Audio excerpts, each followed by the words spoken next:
Good morning everyone. No, it's lunchtime, no? I mean lunchtime is approaching. So magluluto na naman tayo by this time. Si Mrs. ang magluluto ng napakasarap na nilaga, no?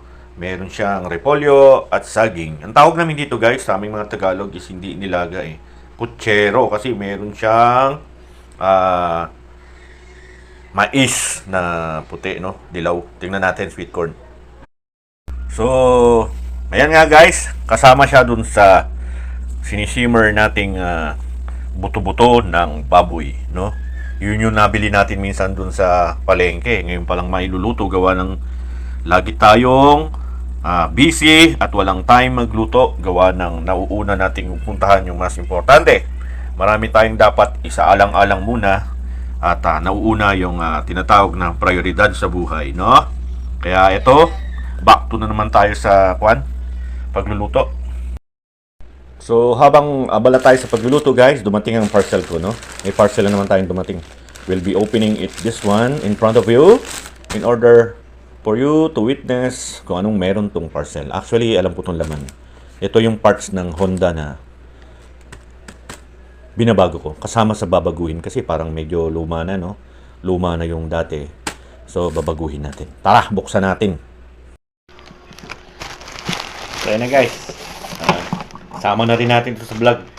Kasi ganun na rin gumagawa nito. Magkit lang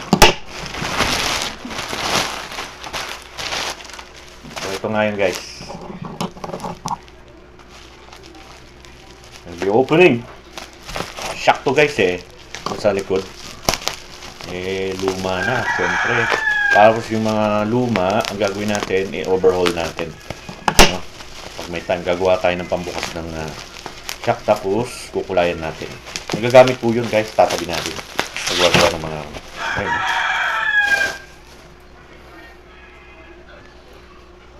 pula red para kamukha green, no? Kamukha yan.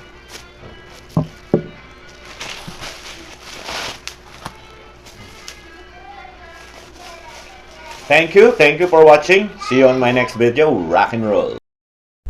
Yun nga, guys, pagkabukas ng parcel, takbo naman tayo rito sa nilalaga natin, no? Ayan, kinukuha na natin ng video, no? Nilagyan na po natin ng leeks, onion leeks. Andiyan din yung sweet corn, pero I think kulay puti yan kasi masarap din yan naman. So, ang tabayan natin, lalagyan pa natin ng ibang gulay.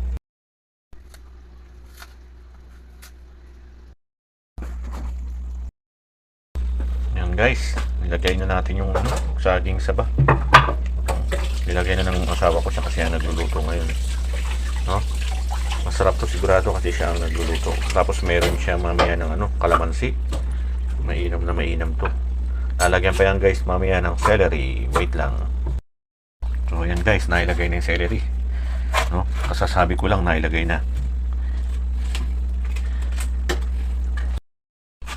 Sundan na rin yan, guys, ng repolyo. Ayan yung repolyo, guys. No, pagkari kakain na tayo kasi nakapagsaing na rin ako. Kung naitatanong nyo lang, nakapagsaing na. Konting-konti na lang at Diyos ko po, pagpapawisan tayo nito. Napakasarap po magluto ng nilagan, Mrs. Ayan na. Pero tawag namin dito, guys, kutsero kasi meron siyang bang tawag nun? Mais.